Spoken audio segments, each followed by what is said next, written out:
Hello and welcome to Bloke on the Range. It's a nice sunny late evening, the kids are in bed. What better time to pour yourself a glass of something fermented or distilled and do something cathartic for a while.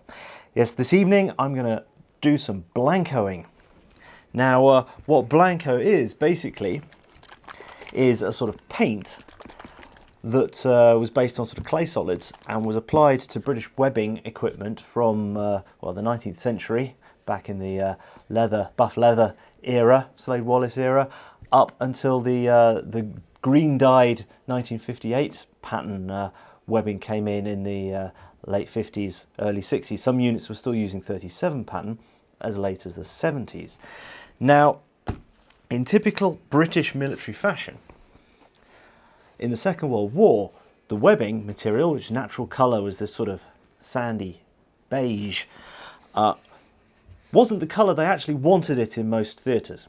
So what they did was they painted Blanco on it to make it the colour they wanted. This is Khaki Green 3. This was the sort of Northern European colour used. They don't actually know when it was adopted, really. It's sometime probably 1942, no later than 1943, and went on through the war. Post-war, they changed to the sort of pea green, and I have a bayonet frog, which was pea green when I got it, and it's still pea green on the back. Now, the history of this, as the name might suggest, it was white originally. Now, back in the day, they used to whiten their webbing equipment, and really back in the day, back in the white breeches era, they whitened breeches with pipe clay.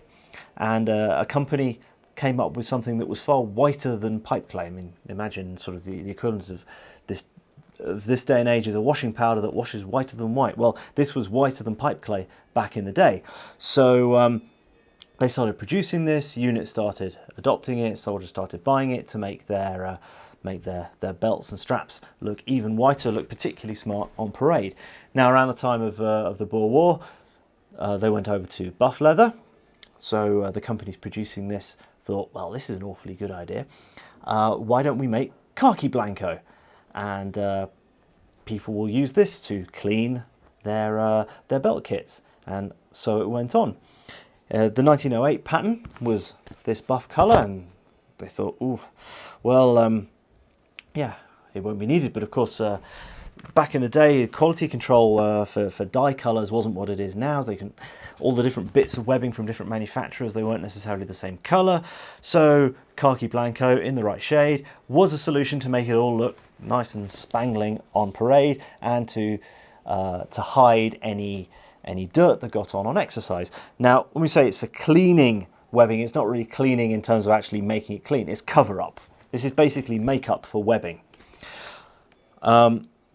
Various colours went on over time. It's not well documented. There's a particular website that's particularly interesting if you're a geek like me and into this kind of random stuff, which goes through it trying to identify what shades were used where and when. Yeah, over time it changed according to regulations. Now, most of the time soldiers had to actually buy it themselves. It wasn't in a bottle. This is the modern stuff by K Canvas. It's pretty good. Apparently, people who've used the original tell me that this goes on far easier, and it does go on quite easily. Originally it was in a block, and you wet it with water and then take a shaving brush or a stencil brush or cut down paintbrush, mix it up into a bit of lather, and then paint it on damp webbing. And it goes on very well because it's clay solids. It tends to sit on the surface and it covers over. Advantage of this for me is that I can buy cheap blue RAF webbing and then Blanco it, and no one will know.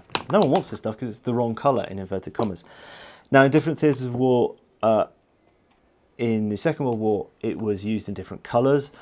In North Africa, it was basically the sandy colour. This sort of continued through the Italy campaign as well. Northern Europe early on, it was a slightly lighter shade than this in the Dunkirk period. And then, as I said, sometime 1942, 1943, it changed to this darker green. There was an RAF shade for making buff coloured webbing to RAF webbing, or for tarting up RAF coloured webbing. All sorts. The 44 pattern, which was dyed dark green and was used mostly in the jungle, didn't get Blancoed, and it was abolished with 1958 pattern. So this particular one, I was prepping it, scrubbing off the layers of Blanco, and this seemed to have a complete panoply of colours on it. This particular pouch, it's cartridge carriers for non-infantry armed with the rifle, carries all of 20 rounds, a pair of these either side. When I scrubbed this over, it started pea green, then there was some beige colour and some sandy colour, and right down the bottom there's something. This might even have been whitened at one point. It was just a complete panoply. But what we're going to do is show you a little bit of how this goes on, and because this one's wet already, I'm going to start with that. Shake it up good and proper and show you how it goes on and what it looks like. It's a little bit wetter. So get some on the brush, and then you can lather it in like this.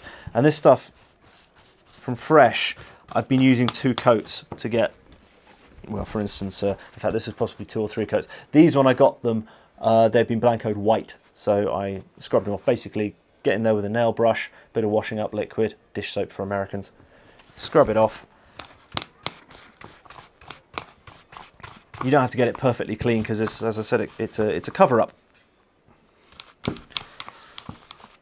And then go at it like this. It's kind of nice and cathartic, and slight issue is it has a tendency to settle, so you need to keep shaking it up, otherwise it gets thick at the end.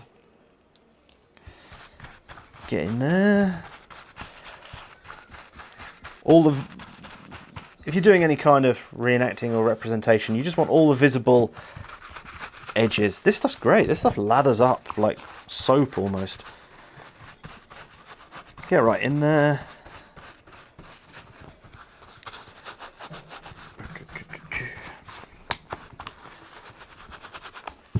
It's a very typical British thing to insist that webbing is produced, dyed a certain colour, and then making soldiers buy a product that they then have to paint onto the webbing to change the colour to something to conform to regulations. I mean, it's if you wanted it dark green, why didn't you order it dark green? But it's very, very typical British military thing there.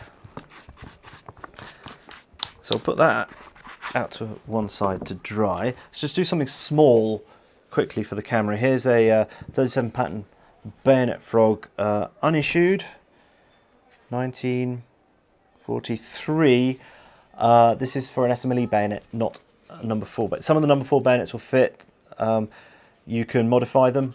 The thick plastic frog scabbards won't fit it.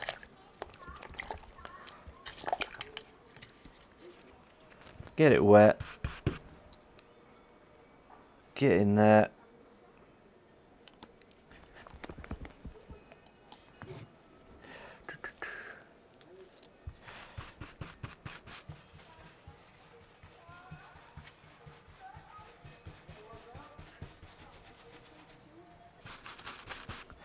And it covers pretty well. It's slightly deceptive because the wet webbing looks a darker brown, and it's only really when it dries you see the difference with the natural colour. So here's an RAF one. One further point while I'm thinking about it is that most of the wartime 37 pattern webbing has brass buckles. Later they're steel, but the brass after Blancoing could be polished to a blinding finish for parade use. To be honest, brass is superior. You let the Blanco on it, it'll tarnish, so it's not going to shine in the field and be a fieldcraft problem. But with having got a few pieces of webbing with steel metal work on them, they tend to rust a little bit, and I can certainly see why brass was the thing. It sort of satisfies everybody. You can tarnish it in the field, it doesn't rust, although it does get verdigris on it. But it can also be polished for a blinding parade finish. Now let's just see how well we cover up on this RAF blue. That's pretty good. I mean, that's a Make sure we're in shot. I mean, that's just a single coat. Yeah, this is definitely the way forward. If we compare the difference between untreated and treated, and two coats of this, and once it's dried, it's going to be brilliant, saving me a fortune in trying to find buff coloured webbing when there's tons of the RAF stuff about that nobody wants because it's blue. And so that I don't bore you to tears even more than usual, in true Blue Peter fashion, here's one I made earlier. This set's probably had about a bottle and a half of that modern K-Canvas KG3 Blanco absorbed into it.